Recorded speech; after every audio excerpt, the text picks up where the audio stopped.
Hey, what's going on, everybody? This is Tyrone back with Tech Life. And here I have a great article for you guys from Yahoo Finance.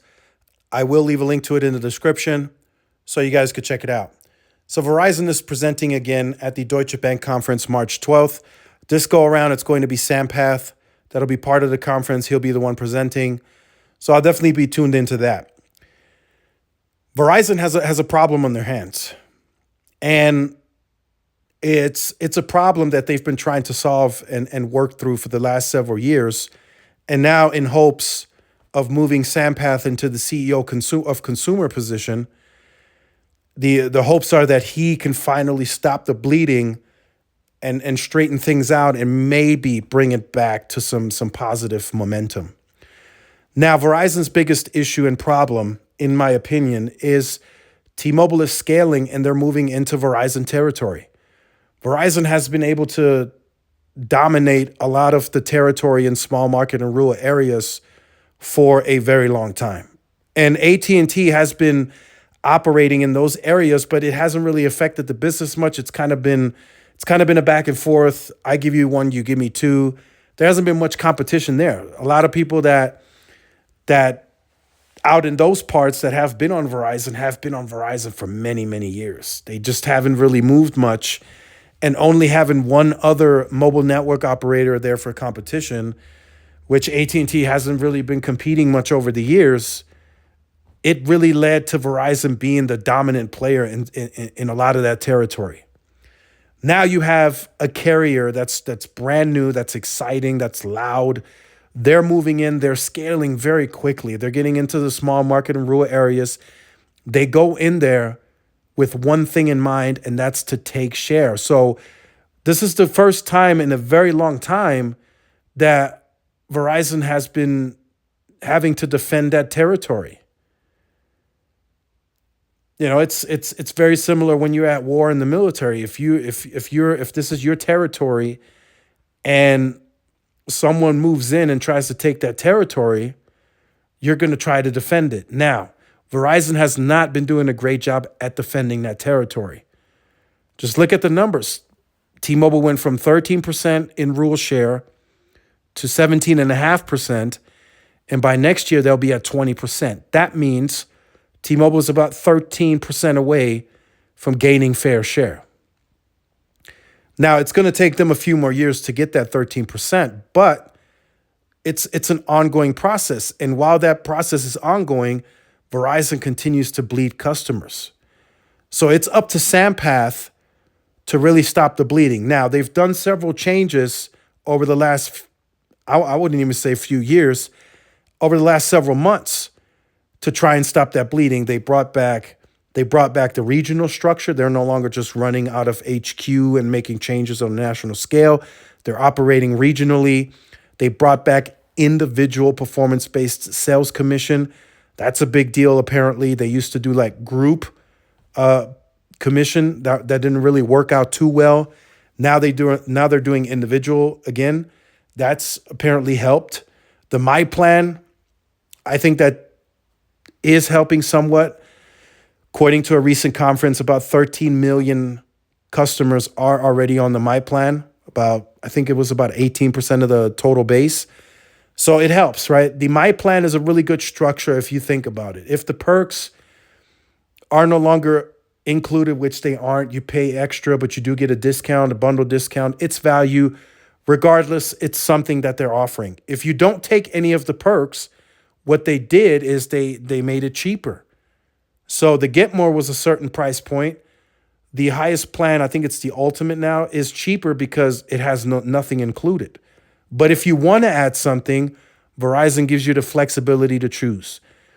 And I think I like the concept. I think they need to tweak it a little bit. I think they need to do some more work around that. But I like the concept of it. For an example, T-Mobile has the Go 5G Plus and the Go 5G Next. What if I never use the Wi-Fi feature on an airplane? But it's a part of the plan, so it's in some way, shape, or form baked into the price point. Wouldn't it be good if I could choose a different feature to add to that that I actually would use. So it's not far fetched. It's nothing crazy. Maybe T-Mobile adapts. Maybe they do allow some choice in the future. But there are several things that are baked in on some of these plans that the consumer may never make use of.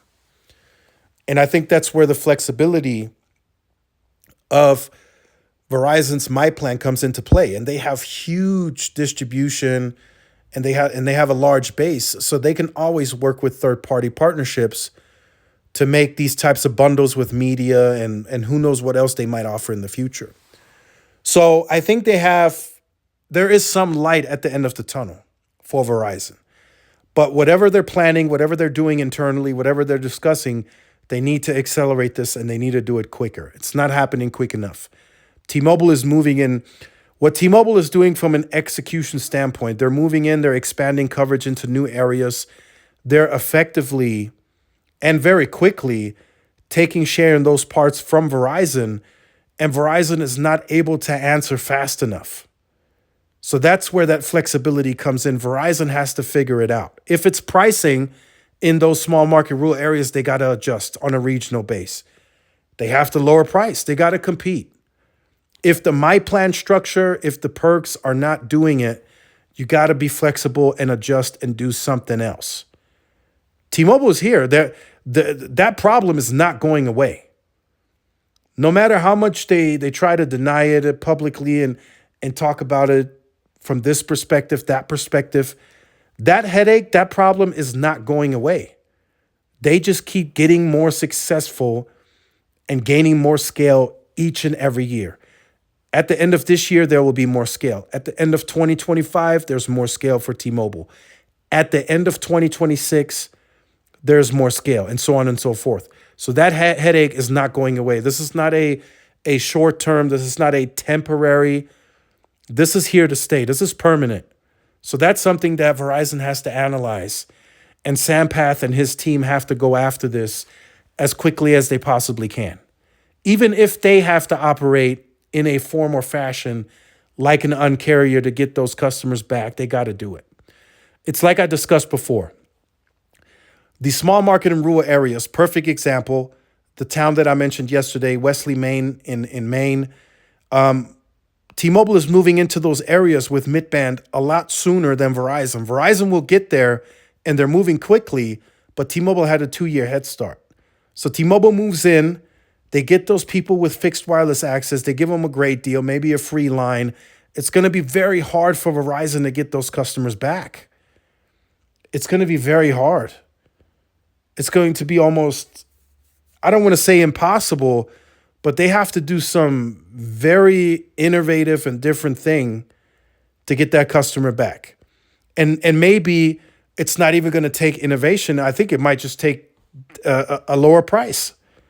It's going to probably take a lower price or a deal that's just undeniable, like free this, free that, free this, free that, 6 months free phone bill, whatever.